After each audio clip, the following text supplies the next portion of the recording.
Welcome back to Chit Chat with Love Lady, and we're going to continue our conversation again with suicide awareness and how you can be prepared. We've made this, I think it's the fourth video in this series, and it gets deeper. I do want to help those that may not know how to prepare themselves for a situation like this.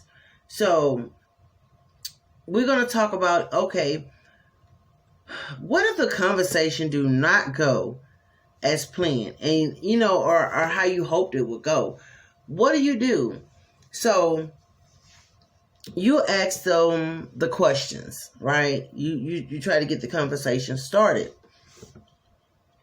My glasses are lopsided. But what if they deny there's a problem? So let's think about that for a minute. So after thinking about it, you have to ask yourself, are they ready to talk about it? They may not be ready to talk about it. Okay. It may not be something because it's not something that's just anybody's going to start blabbing out. You may have a few people that just start talking about it, but and that's rare. If a person is contemplating suicide or even attempted already impossible fail, it's not an easy subject for them either. So you kind of have to give them time, a little personal space, and allow them to know that you are here whenever they're ready to talk about it. Okay?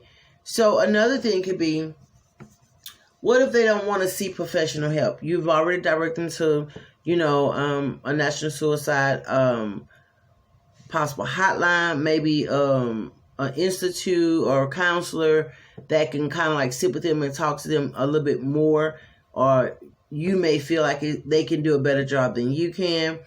Then, it's options. Just let them know there's so many other options. Okay, it's other options. They just may not even be ready to talk to a professional about it. Not that they don't want to, but they're nervous. They still probably worrying about even what that person may think about, their feelings or whatever. I think we've all had someone that was feeling a certain type of way, and we probably like, oh, you being a big baby about it, or are you doing this? And don't nobody want anyone to take them for a joke. So it is a hard topic to discuss or open up about if, that person was feeling like that. You just have to give them time. But you do need to let them know that you are available and you still have the resources or the connections that they need to, to the numbers that they possibly need to talk about the situation. One of the biggest things, some of the things that I've learned is a normal person needs a safety plan. But maybe if you and your friend, or at least conversating, and possible maybe made it through the conversation, maybe that person is willing to sit down with you to make a safety plan. If possible, may go something like this here for us. If I don't call you once a day, or text you once a day, or message you once a day, you call me. Okay, that could be the easiest thing. Or you may have a safety plan, with that person, say at least one day, once a day, you have to call me and say something positive, or you're going to say something positive to them. But that's not just a safety plan. That's just more like kind of, I'm still checking on you, but I want you to know that, hey, I'm good. You're good. You may want to let them know that part of that safety plan could be if you notice me drinking, if I start, whatever it could be to maybe prevent that from happening, because drinking could be a cause of the situation. Then if you see me drinking, I'm feeling some type of way. You probably want to talk to me. I would love for you to pull me over because it's going to put me in my funk or whatever. It could be something, whatever that safety plan that you guys can create to help identify when that person is feeling a certain type of way. It's kind of like their safety net. If I'm doing this, this, and this, and this, get me. Even if I fight you, get me. Whatever. It's however you guys agree to make it. If it's for like your child, that's something maybe you and the other parent can talk about. If you're a single parent, you may want to, sit down with your child and say, well, when you're sad, can you at least come talk to mommy or come talk to daddy? Or can you get in your journal and you write your feelings down? Because sometimes they may not be able to express them to you, but they can write it down in their journal or draw a picture. That safety plan could be a picture of how they're feeling. So you can find a way to get them to express themselves without it being a pressure. Okay?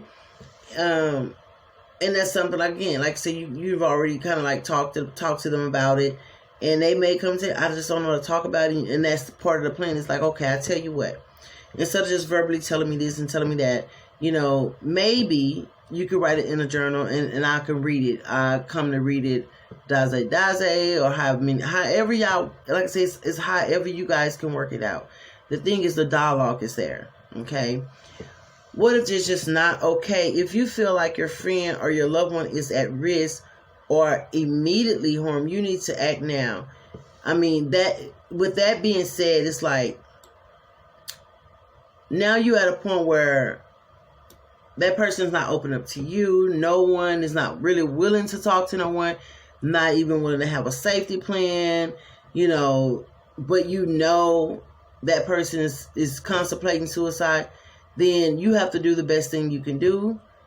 And, for those that have been in that situation or is thinking about that, forgive your loved ones, because now it's time for them to call the professionals to come out like immediately to assist with what's going on, meaning they may have to come and get you. They may have to, find a safe haven place for you to be at until hopefully you overcome whatever you're going through, because they've done everything that they can do, But with everything said and done for this particular video, guys, you have to be prepared. There's no such thing as that. It's not my problem. It's everybody's problem. And you don't have to be the best of friends to at least say, okay, we may not be cool, but something is not right. Come on, man. We squash whatever we had going on, but let's talk about it. You have to try to intervene, because this is a whole different thing than a beef. Okay? Sometimes, just those little things that we can do could prevent a person from feeling so bad or so low. You don't have to be the cause of the situation, but you can be the solution. It's those small things that uplift a person. It's those small things that let a person know that you care. You don't have to be in their face every day. You don't have to be on the phone with them every day. You don't have to be, in their in-crowd circle, whatever. But sometimes, even a smile make a person feel better. Every time you see this person and they feel like you mean mugging them, they're going to be thinking like it's something personal. They're going to get insecure. They're going to feel like you hate them. And then they're going to be sitting here internally trying to figure out what did they do.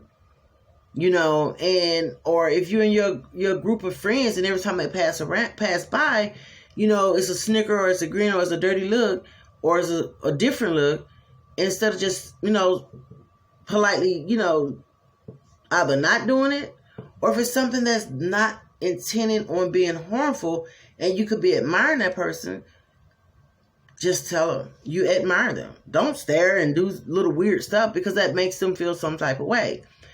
But,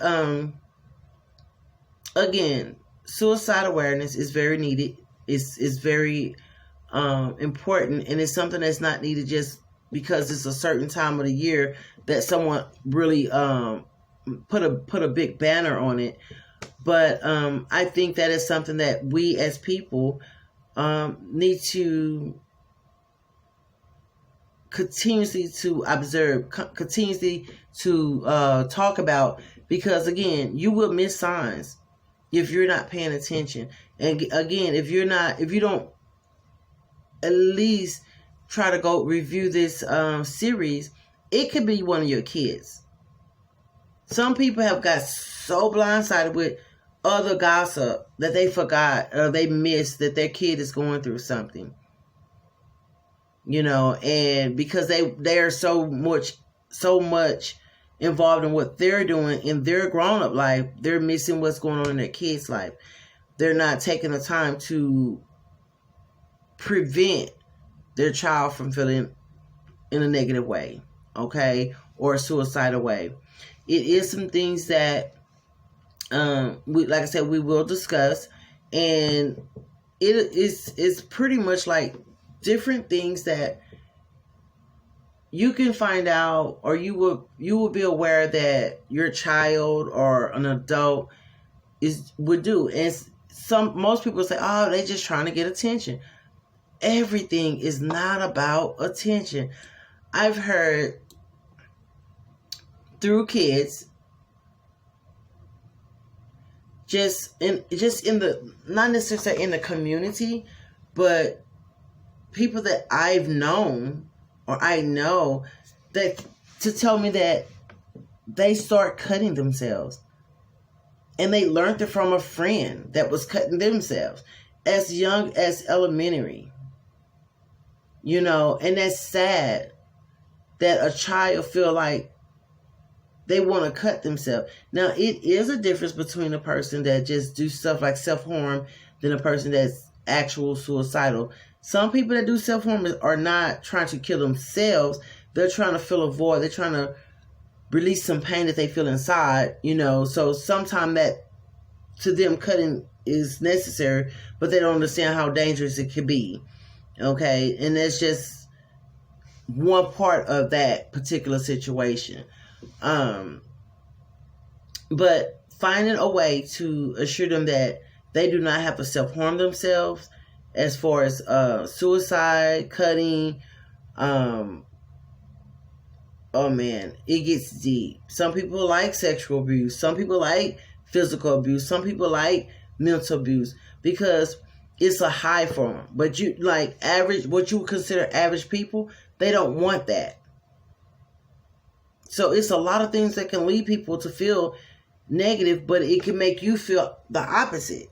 You may be a strong-minded, strong-willed person, and that may not come across to you. But you have some people that have been maybe told that so many times, it feels awkward for them not to hear or go through that particular situation. But then you got some that it was inflicted on, and they didn't want it, and it traumatized them. So have that conversation, with your family, with your friends. It don't even have to be someone that told you that they feel like that. It may just be a family night, a family discussion that may just need to be, had amongst each other. So, again, if you like this video, if you think someone can use this video, especially share it, this series. We're going to end this series on that note. Be prepared. You can always call that 1-800-273-8255, the National Suicide Prevention Lifeline. I can tell you, it's not a fun thing to have to witness or hear about something in that manner, and you could have prevented it, tried to prevent it. You may be the one to be able to get that person to think differently. So, again, I hope that this series helps someone, and just share it. You don't even have to comment if you choose not to. Share it. You can leave a notification. You can click on the notification bell if you're interested in other topics that will be discussed on my chit chatting playlist, as well as just, you know, being a part of the solution. Okay, so have a great day and hope to hear from you soon.